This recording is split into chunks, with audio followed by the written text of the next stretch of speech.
well, after the message last night and all that, we went back to the hotel and got up this morning. We were feeling inspired to go knock on some doors, thought we'd do some canvassing, and so we knocked on about 30, 40 doors before the hotel manager told us that we couldn't do it there. No, I'm just kidding. We didn't do that. But I did. No, I did think about doing it, but thought that was maybe not the greatest idea. Was to go knock on all the doors in the hotel. So anyhow, bus and van ministry. I love bus ministry, van ministry. It's just, I guess, a little bit of disclosure at the moment. I just recently moved to Florida to pastor there, and as of this moment, we have not yet started a bus or van ministry. Lord willing, that will be happening before too terribly long, sometime in the future. But I have certainly been involved in bus and van ministry. A lot of what I'm going to share today has to do with the church where I pastored for the previous 8 years in Chambersburg, Pennsylvania. A lot of the pictures and videos and things that you're seeing there are from when we were there in Chambersburg. And we'll be reflecting on a lot of that. But really, I think a lot of what we'll be talking about today applies anywhere. All right? So, I want to talk a little bit about bus ministries, van ministries, and why I believe it's absolutely still effective today. And I want to consider just a little bit. Bus ministries are not as popular in churches as they once were. Seems like back a number of years ago, even a few years ago, that there were a lot more churches that had a bus ministry or a van ministry. And I think there's some reasons maybe why they're not quite as popular. And here's a few reasons. Maybe partly because, to a degree, maybe it was a little bit of a fad, at least in some places, sometimes for a while. In other words, it was the in thing to do, which, just so you know, I think it is a good in thing to do, okay? But maybe also because it's hard work to build a bus ministry and to keep it going over the long haul. It absolutely is hard work. If you've been involved in any sort of bus ministry, van ministry, outreach ministry, you know it is hard work. Maybe also when we're talking about bus ministry especially, because it largely tends to be kids. And some people, honestly, I don't agree with them, but some people are very negative toward that. I remember speaking to a fellow pastor who, he was telling me, he said, you can't build a church on a kids ministry. And I agree, you can't build on a kids ministry alone, but that's not what, this is not limited to kids, and there's more to it than that. But some people say, it's just all you're doing is bringing in kids. It doesn't pay for itself. It doesn't, a lot of those kids, they just kind of come through and then they're gone. You can't build a church on this. And so a lot of people are not very positive toward it because it doesn't, at least from what they're seeing, they don't think it pays off. There's a lot of turnover.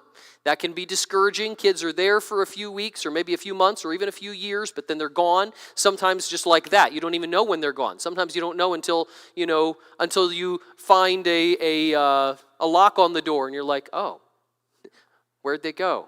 And their cell phones, the parents' cell phones are changing all the time. And so you try to contact the parents and you can't get a hold of them anyhow. And so all you can do is pray for those kids. And I still do.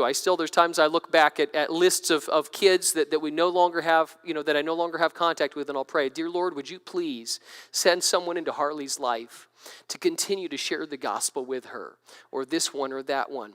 And, because that turnover it's not easy. And I'm sure that there's many other reasons as well why bus ministers are not as popular as they used to be. But I want to talk a little bit about different views of bus ministry. I think there's several different views, and there may be more than just these three, okay? But I've categorized them into three different views of bus ministry that I think are probably sums up at least a lot of it. And I want to make it clear. I think what I think is the right one, right down the middle of the road, and I think both of the other ones you end up in the ditch. And so hopefully these two that are off to the side are not your view. But one of those views would be that bus ministry really isn't effective. In other words, they're saying, well, we shouldn't have a bus ministry because it really doesn't work. It's not effective. And some of those reasons that I just gave. That people would say, and a lot of people would say it's outdated. You know, it used to work, but it just doesn't work anymore today. It's not effective. Bus ministry really isn't effective, which, by the way, the blanks for you to fill in your page, as much as possible, they'll be on the screen up here and they'll be in red as long as I remember to do that. But bus ministry really isn't effective.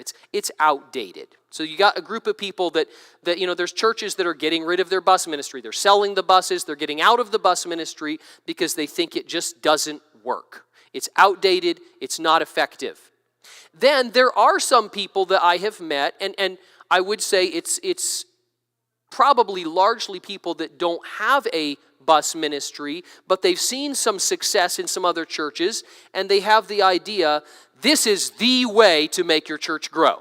In other words, no matter what church it is, if you'll just start a bus ministry, you can make, your church is just going to blossom. It's just going to take off. And, almost as if bus ministry is the silver bullet for, it's the answer for whatever. And truthfully, I think the answer is probably somewhere in between, okay? And what I wrote down is this: bus ministry works, but you must work it. And I believe that with all my heart. And if you have been involved in bus ministry, you know that you must work it. It is not going to happen all of its own. You don't just pull a bus into that church parking lot and then start driving it through the streets and expect it to fill up. It just doesn't work that way.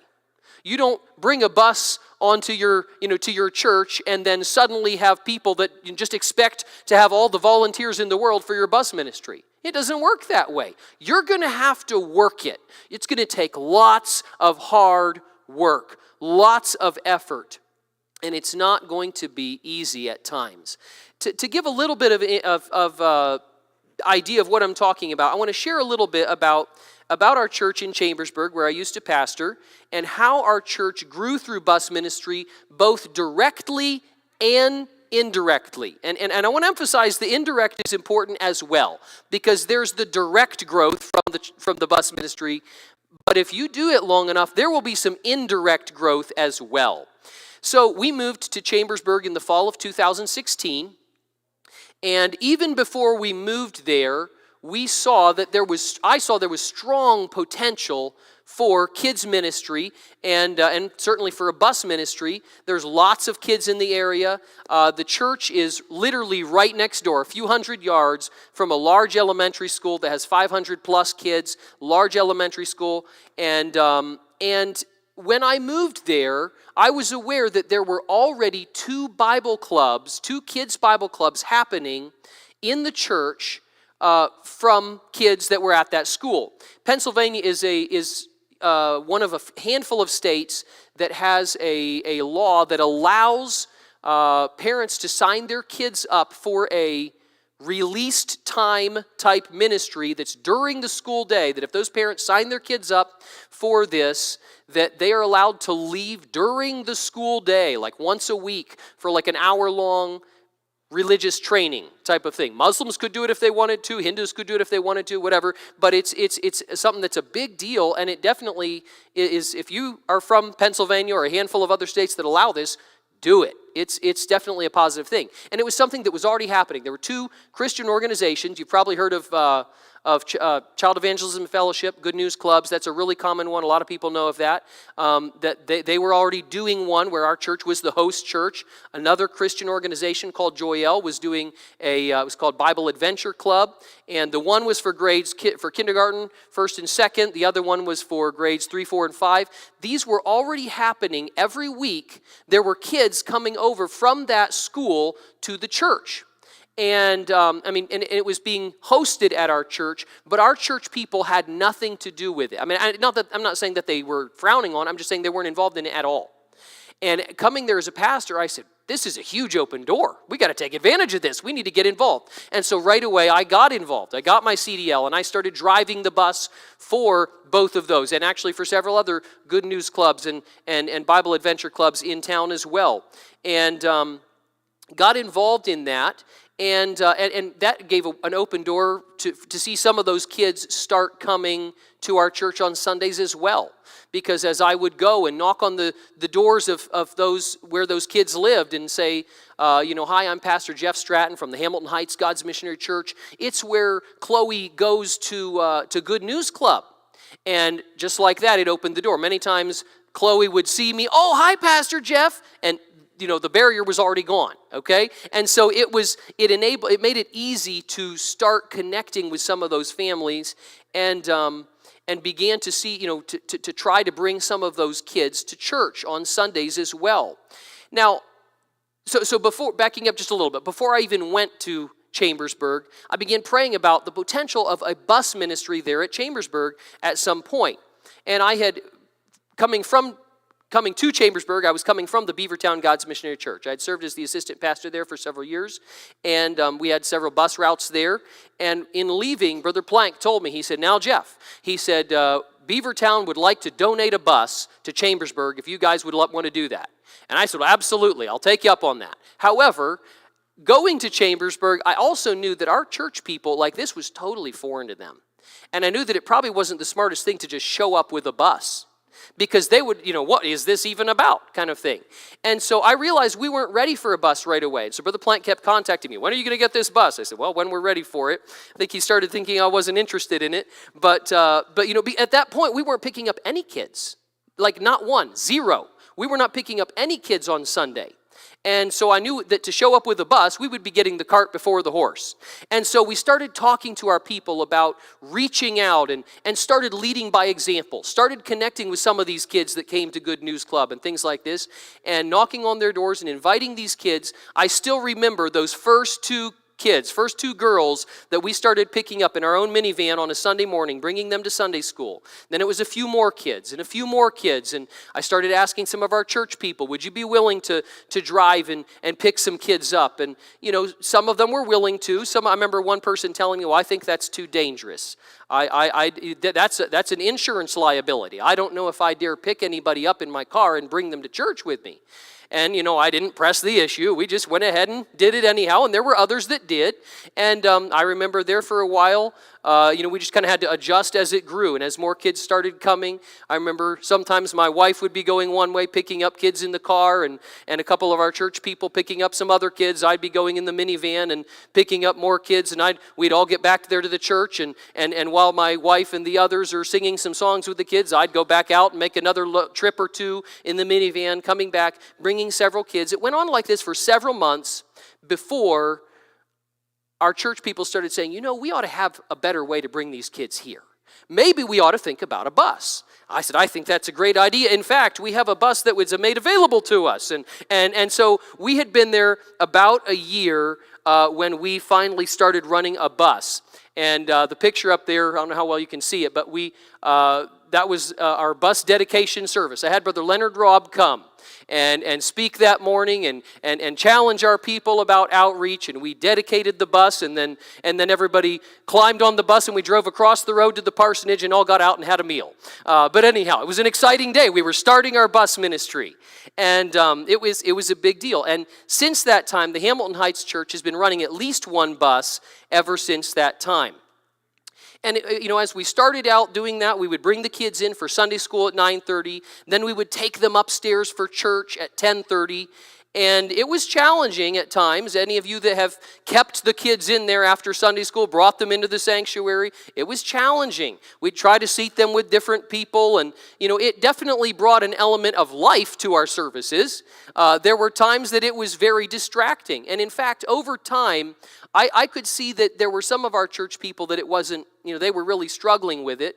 One lady, two ladies actually, two sisters, I remember, discouraging morning. It was the Sunday before, or probably the Saturday night before the first of the new year.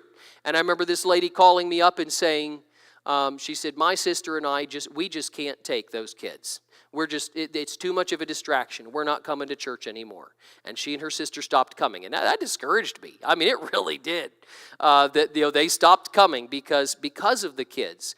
And over time, I was realizing it was becoming more and more of a distraction. It was a challenge in that Sunday morning service, having all those kids there. And so eventually, we started taking the kids home after Sunday school.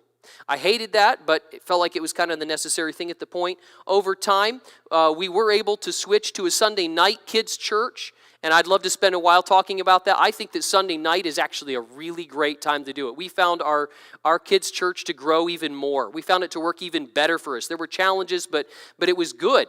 And I actually found that it was, at least in our case, it was even easier to get parents to come on a Sunday night than a Sunday morning. And I don't know that it'll always be that way, but that's what we found. It was easier to get parents or grandparents to come along on a Sunday night than it was on a Sunday morning. It was not uncommon for parents or grandparents to come along, or maybe to drive separate and be upstairs in the service while the kids' church was happening downstairs on a Sunday night. And it was a positive thing. So we also, every now and then we would do things to integrate with those parents, to get them to come, vacation Bible school. We would always, the last night of VBS, we would always end our VBS on Sunday, but it was the evenings. We would do it Sunday night. We didn't have a Sunday morning thing. They weren't used to coming on Sunday morning. And so we would have it, Wednesday night, Thursday night, Friday night, Saturday night, and closing on Sunday night. And it was a big deal. And we would pack that church out. I remember, I think the most we ever had in that little church, we had 171 people we squeezed into that little church on that Sunday night for VBS, that closing night. Loads of parents would come out. We would have, our Christmas candlelight service was something that we would always make a big deal about, having the kids involved. And those parents would come and pack that church out. We did things to purposely get those parents involved. Every now and then we'd have parents' night, or maybe it was Mother's Day, and we'd have mom's night and make a big deal about those moms being there. And many of those parents would come. And we were building a relationship with them, with lots of people. We were little by little building a reputation in the community. And I want to make it clear, it doesn't happen overnight. It doesn't happen overnight. It took lots of work, and it was frequently discouraging, and it was often difficult. But it has a cumulative effect as you continue to do this year after year. It takes time to build relationships and to build a reputation. But as I did, I realized that the bus ministry, the van ministry, because at that point we had, after some time we were running a bus and a van, and then 2 buses and a van. But I realized that the bus and van ministry was a key part of our church's growth. In fact, I came to realize it was not just the dozens and dozens of kids who were coming on the buses and on the van. It wasn't just them that was increasing the numbers. I sat down one day and I looked over our congregation list. And this is where I want to talk about, I said it's, your church growing both directly and indirectly. I sat down and as I counted through our congregation list, I realized that between a third and a half of the Sunday morning congregation at that point who would drive themselves to church. We did not run our bus on a Sunday morning, okay? We were not running a bus on a Sunday morning. We were doing it on a Sunday night. But between a half and a third of our congregation that was there driving themselves to church were there either directly or indirectly because of our bus ministry and our children's ministry, which, of course, were closely related. Parents and grandparents whose kids and grandkids came on the bus, and began connecting with the church that way. There were several families who started attending after their children came to a VBS. There were people who learned about Sunday night kids' church and started driving themselves so that their kids' church could go down. Their kids could go to kids' church downstairs and they could come upstairs. We had several older couples who were drawn to our church because other churches didn't have a kids ministry, didn't have a bus ministry, and they wanted to go to a church that did.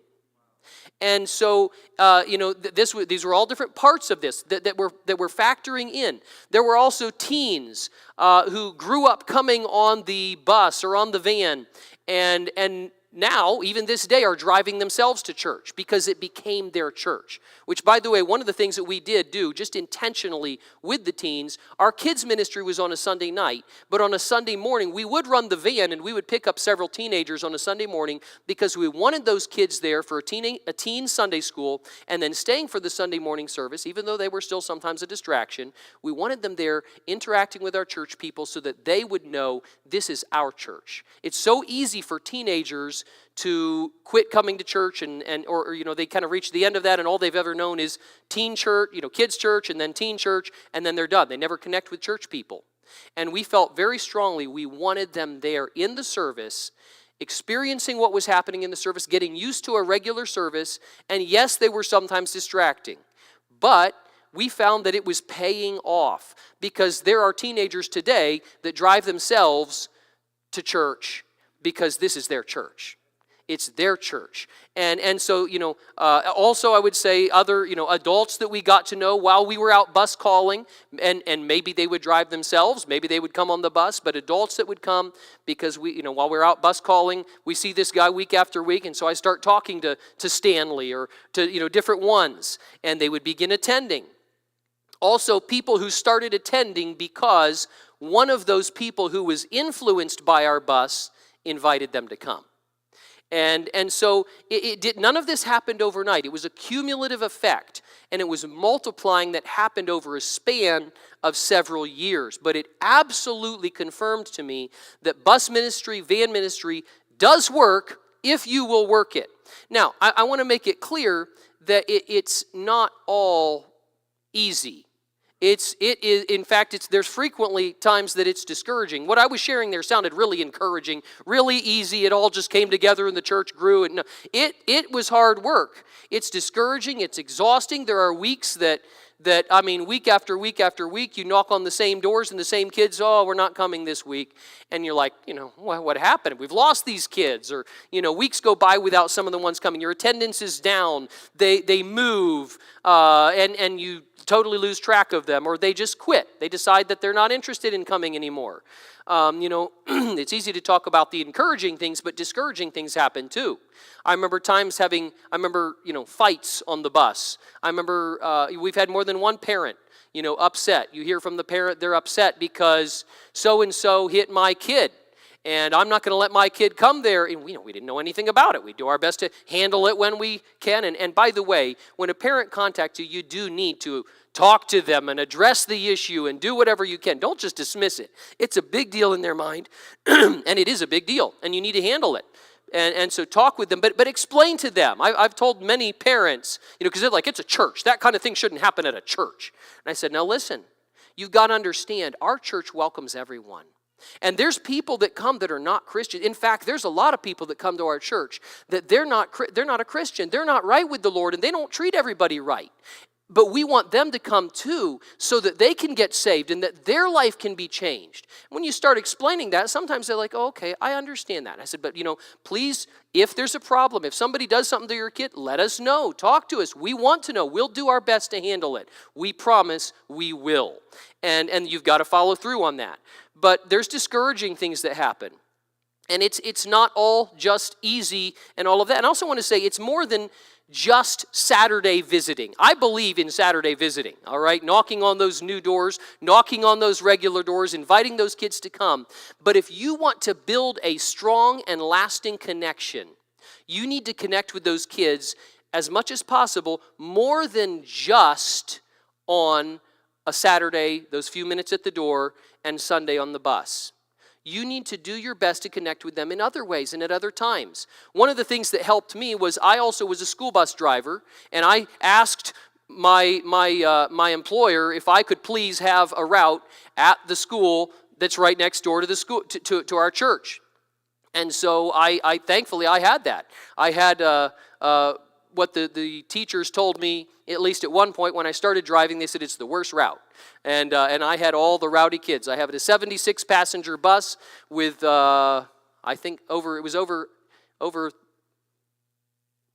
Well, anyhow, more kids than that were assigned to the bus. I frequently had 70-plus kids on that bus, and it was jam-packed, and it was prone for problems. But I got to know those kids. I would see them all the time, and literally half those kids already, I mean, maybe not half, but a bunch of them came to our kids' church. They knew me, and it helped. Okay? I knew those parents well. I knew those kids well. It was a strong connecting point. And so that factored in. But also doing other things to connect with these kids.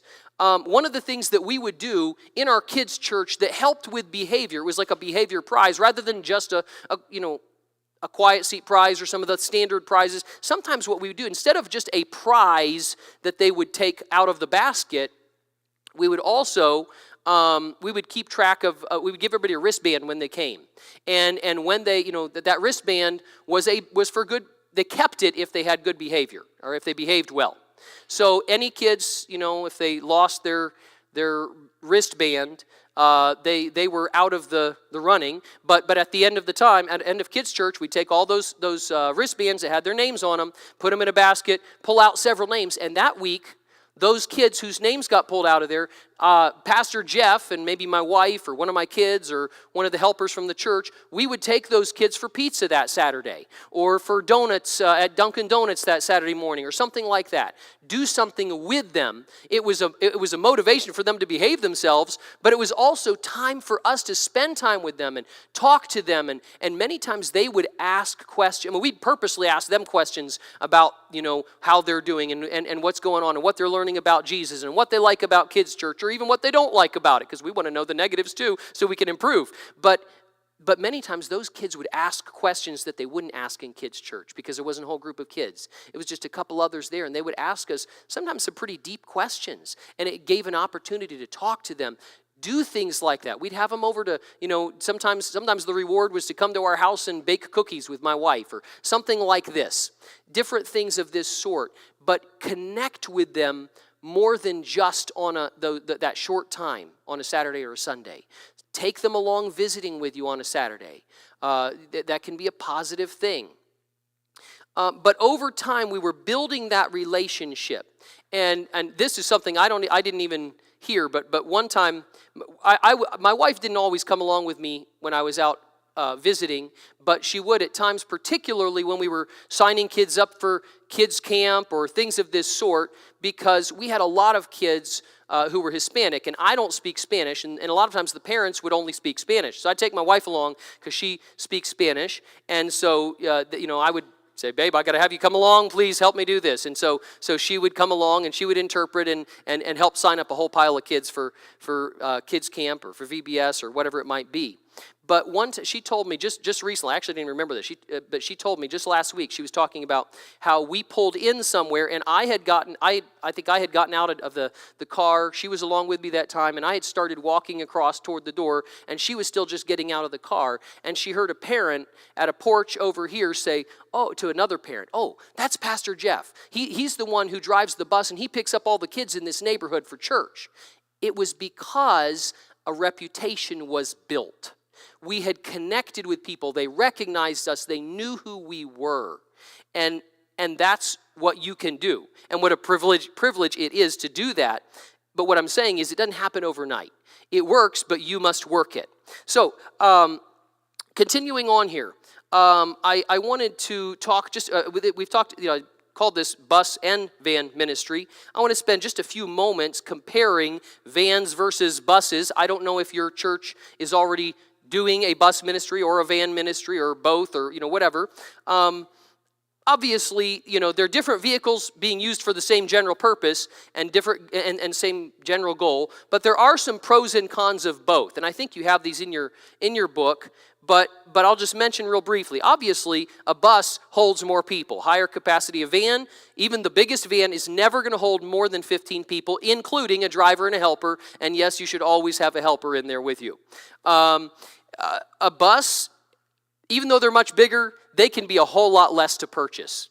You can often find a decent bus, at least in our area, we could find a decent bus for a few $1,000s, okay? Whereas for a van, you might spend $5,000, $10,000, $15,000, $20,000 on a decent van. Insurance. The insurance on a bus believe it or not, tends to be significantly cheaper, and it's because they are considered the safest vehicle on the road. As far as for transporting people, they're extremely safe. And so the insurance on them is extremely low. The insurance is usually higher on a van. Maintenance costs are usually going to be higher on the bus. You're usually going to have more maintenance costs on that. Fuel comparison, you're not going to get good fuel economy on either one. Probably slightly better on the van than on the bus, but neither one's going to do great. The bus, you're usually paying diesel price, so it's a little bit more, but you're also transporting more people, so factor that in. One of the challenges with the bus is it does require a CDL to drive, and that is getting harder and harder to get your CDL, more and more expensive to get your CDL. A van, anyone can drive, so that's a big benefit there. The bus is actually too big to fit in a few places. I would take our bus just about anywhere in Chambersburg.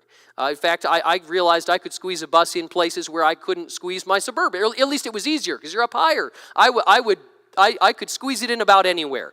But there are places that you can't get a bus in there, can't get it turned around. A bus or a van is easier. There were places where in Chambersburg where, here it's a busy one-way street and it just was not a good setup for the bus. And so we would send the van there. And so it was good for things like that. Bus can be hard to turn around depending on where you are. A big advantage for a bus is that there's no seat belt, no car seats needed. That is a huge advantage. Some minibuses do have seat belts, but I'm telling you, it's way better if you don't have to worry about seat belts. In a van, you do have to worry about seat belts and car seats, and it can be a giant headache because kids don't want to stay buckled. Just, I guess, a couple thoughts. If you want to haul a lot of people, you really can't beat a bus. On a per-rider basis, a bus is significantly cheaper to operate. They both have a place in outreach ministry. They often work well to cover all areas. One of the things that we did in Chambersburg, the bus would pick up most of the kids, but kids that were in kind of like outlying areas, we'd send the bus there or the van there. Or there were times that maybe we had a lot of kids that it was hard to get with the bus, and so there have been periods of time that we would have the van picking up a bunch of kids till it was full, and then meet the bus in a parking lot, transfer those kids over, and the van keeps on going and getting more kids. And so, learn to be flexible. Vans and buses are both very usable in this kind of ministry. A couple ideas, couple tips that I would mention. Start small and work up to a van or bus.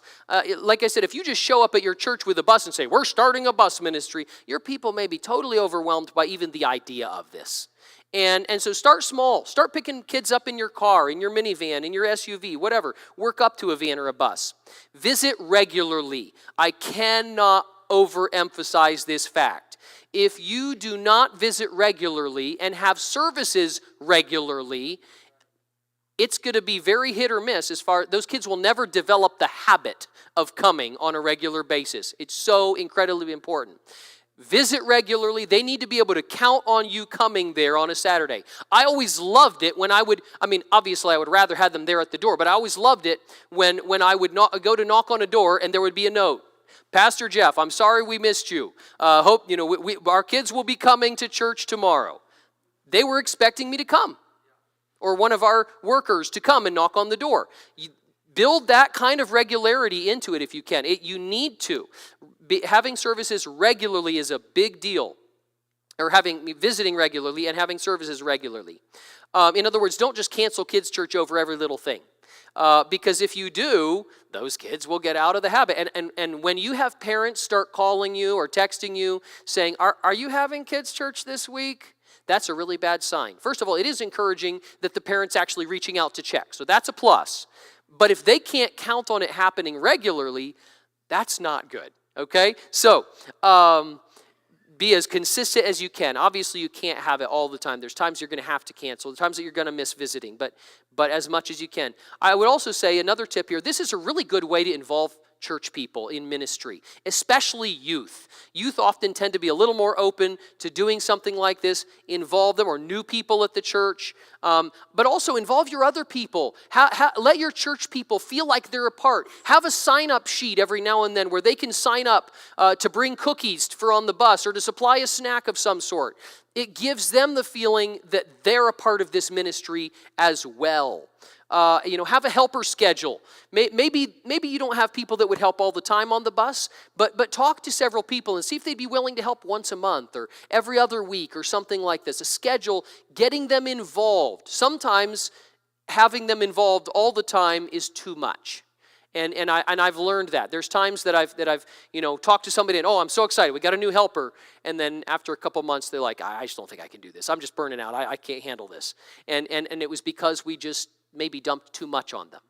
Have them help on a schedule every now and then is an idea. But also, here's another one that's really, really important. Have a plan for the ride. Have a plan for the ride. As you have heard many times, to fail to plan is to plan to fail. And it absolutely works out that way on the bus, particularly if you have a bunch of kids. Now, if you only got half a dozen kids on the bus and you spread them out, you're not going to have big problems. If you've got a full bus and you don't have a plan for that ride, you can expect you're going to have some challenges. There's kids that as they come on, you need to tell them you're in seat such and such, and this other kid is in this seat, because you're going to have problems if they're sitting together. You know it. You get to know your kids, and you have them sit in different places. You plan activities for on that bus, maybe a game, maybe some songs. Be ready to and be ready. When I say have a plan, I'm not saying everything has to be all scripted out. But have some things ready to pull out of your back pocket, ready to use to regain the attention of the kids, to keep things under control, to regain control, whatever. Have a plan, because otherwise you're going to wish you had. Have a plan, and then I cannot emphasize too much. Work, work, work, and pray, pray, pray. It's going to take a lot of that. A lot of hard work and a lot of prayer. But as you do, God will bless it, and your church will go forward. It does work. It's still effective today. It works if you'll work it. Couple other thoughts on bus ministry, that I would mention on on bus ministry. Actually, just before this, I want to say that bus ministry is not the only way to reach your community. I've had pastors, that are very negative toward bus ministry, and they're saying, well, I don't think that this is, you're putting all your eggs in one basket. This is the only thing you're doing. Well, it probably shouldn't be the only thing you're doing. And in fact, when people would say that to me, I would make it clear to them the bus ministry is not the only thing we're doing, but it is certainly maybe the more visible thing that we're doing, and it requires a lot of energy. It's not the only way to reach your community. It may not even be the best way in every setting. Some churches, it just may not be the best setting. I get that. But it can be very effective when it's done right and when you put yourself into it. Without question, it is a great way to get out into the highways and hedges and compel them to come in. I think it's very biblical in that way. And I would say that a children's outreach probably, and a bus outreach, probably isn't the only, or shouldn't be the only outreach at your church. But I also want to say there's not very many thriving churches that I know that don't have some sort of children's ministry. Kids ministry matters. It's important. And a bus ministry is a very effective component to any church's outreach plan. Now, I want to talk a little bit, just give you a few good reasons to start an outreach ministry to children, a bus ministry. And I want to make it clear, a bus ministry is not and should not be limited to children. But many times that is the starting place. And so that's what I'm saying, okay, why should we start an outreach ministry to children, whether it's bus or van or whatever? And several different reasons I have for you here, 8 different reasons. Jesus, first of all, has a special love for children. It's clear. You read the Bible. He said, suffer the little children to come unto me and forbid them not, for of such is the kingdom of God.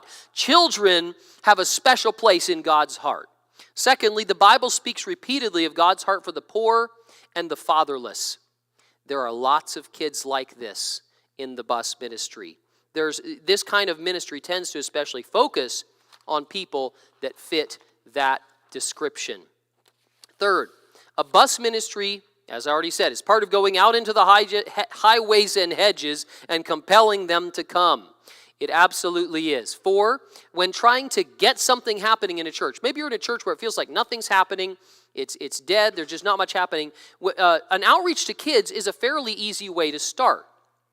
It's easier to get kids to come than it is to get adults, many times. And so start with the kids. Start getting them to come. And then further, kids ministry is, or at least it should be, a bridge to the adults. View it that way. Plan it that way. Let it be a bridge to the adults. Let it be a way to connect with those parents.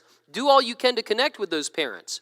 Also, if you're going to minister to parents, of necessity, you need to be ready to minister to kids. So go ahead and have a kids ministry in place. 7, if you can get a child saved, they have a lifetime to live for Jesus. This is so important. If you can get that kid saved, really saved, and keep them coming and keep them on track, they've got a lifetime to live for Jesus. They've not already destroyed their life like their parents or grandparents or these others. They have a lifetime to live for Jesus. But then also, number 8, and this to me is so important. If you don't tell these kids about Jesus, there is a good chance that no one else will.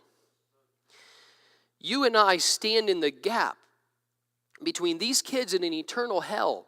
Our wicked culture is dragging them into the darkness. Satan is bidding high for their souls. So many of these kids are coming from very messed up homes.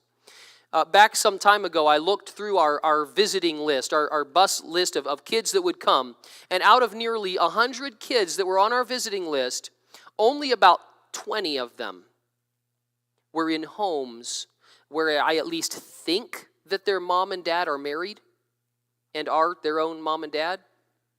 All the rest were single parent, shacked up with boyfriend, blended family with multiple stepsisters, and all this kind of stuff. So many times these kids hardly know what's right and wrong.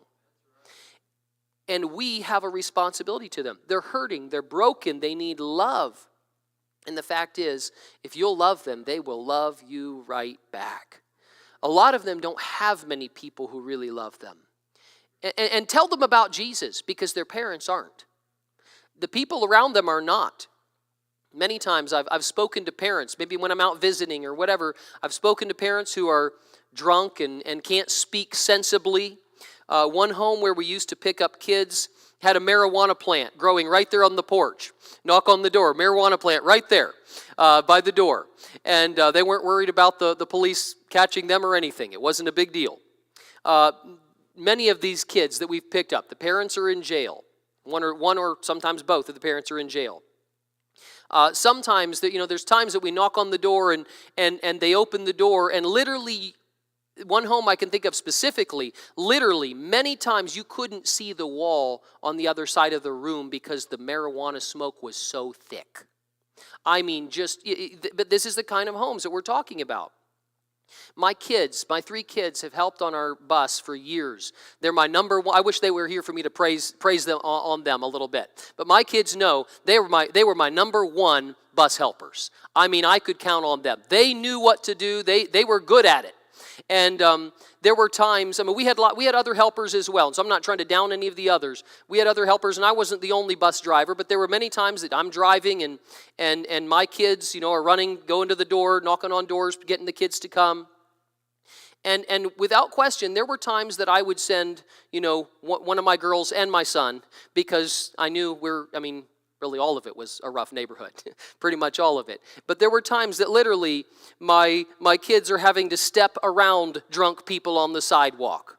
And they're knocking on doors down an alley that I know is not the greatest place. And I know that those parents are not teaching their kids to serve Jesus. They're not telling them that Jesus loves them. But God has placed you in the lives of these kids. And in His great grace and in His wonderful plan, that prevenient grace, you are prevenient grace. God uses you to give these people the opportunity to hear about a better life, how they can be saved and delivered from a life of sin. A few years ago, I was teaching a group of kids a Christmas lesson, and I love driving the bus, I love picking these kids up, but I also love teaching a kids class. I absolutely love it. And I was teaching these kids a Christmas lesson, and I backed up just a little bit and gave just a little bit of background. I told them, I started out by saying, I said, I want to tell you the real story of Christmas, the true story of Christmas. And of course, they're thinking of, most of the time, they're thinking of Santa Claus and different things of this sort. So I want to tell you the true story of Christmas. And I backed up a little bit and I told them about how Adam and Eve have sinned. Because, of course, they've heard that. That's one of the most common stories to hear in Sunday school. And so they'd heard that. And this actually was a good news club of kindergartners, younger kids, and kindergartners and first graders. And I was telling them, I said, told them about how Adam and Eve sinned. And because of that, all of us have been born with sin in our hearts. And how God, even at that time, promised that he was going to send a Savior. And how an angel, many years went by, but how one day an angel appeared to Mary, a girl named Mary, and told her she was going to have a baby. And she told him that she should name him Jesus, for he shall save his people from their sins. That baby was going to be the promised Savior. And I told them the story of how Mary and Joseph made their way to Bethlehem, and they couldn't find a place to stay there, and that there was no room, and how they finally found a humble stable, a stinky barn where the cows and sheep and goats lived, and how Mary gave birth to her little baby and wrapped him up in swaddling clothes and laid him in a humble cattle trough on some soft hay. And I talked about how he wasn't just any baby, he was God himself. And how he was that promised Savior. He came to save every one of those little kids that day from their sins. And I would love to say that all of those little kids, kindergartners and first graders, were just sitting there in rapt attention listening to everything I had to say. But that wasn't the case. There were 30 or so kids in the room, and they weren't all paying close attention the whole time. Some of them were wiggling around and playing with each other and, goofing off. But on the way home, that boy also happened to ride my school bus. And at that Friday afternoon, after he got back to the school, and then after he got on my school bus, after Good News Club, as I drove him home, Mason leaned up and he said, "Pastor Jeff, I loved that story you told. I never heard it before. I never knew that was the story of Christmas." And I have a feeling he wasn't the only one who heard that for the first time. We have a mission. We have opened doors. What are we doing about it? And you're here because you are doing something about it. I'm not here to scold you. Please understand that. But I want to encourage you that this works. We need to keep on doing this. And just in closing, I wanted to share a brief scripture. You've heard it before. We've heard it already in this convention. "And let us not be weary in well-doing, for in due season we shall reap." That is a promise. We shall reap if we faint not. If we keep on working, keep on doing this, God is going to bless those seeds that we plant. They may not grow right away, but they will grow, and we will see some things as a result. I know we get tired. I know we are human. We're not adequate for the task, and we have so many other responsibilities calling for our attention. And frankly, these kids wear us out. But don't grow weary. We will reap the harvest if we keep planting seeds. Someone once said, "Gospel seed never rots." I like that. We can plant the seeds, and we can know they will never rot. Those kids may not get saved then and there. It may be years down the road. Maybe they never will get saved, because obviously they do have a free will. But that seed remains faithful in their hearts. Some of those seeds that you're planting in the hearts of those kids will remain. Some of those seeds will grow, and some of those kids will come to know Jesus as a result of your working hard to partner with God. Yes, bus and van ministry is still effective today. It works, but you must work it. Just real in closing, I'm almost done here. I want to tell you, it does pay off. And when you have things like I said, teenagers driving themselves to church, it's worth it. I thought I would just share one picture here real quickly. This was taken just literally a week or so before we left Chambersburg and moved to Florida. This was just before we went into the creek to baptize these people. Myself on the left, Pastor Terry on the right. All four of these people are products of outreach. Bonnie on the left, an adult, an older lady who actually shared her testimony at Bus Convention in Lebanon last year. She was baptized. God's been working in her life. And Jordan and Christian and Kevin, all three of these are kids that have come to our kids' church for years. Kevin, who's standing next to Pastor Terry, started coming to our church in kindergarten. He's now in high school. And we baptized him this last fall, this last August. And guess what I'm trying to say in all of this is, it pays off. Keep on doing it. Bus and van ministry works if you will work it and stick with it. Thank you so much.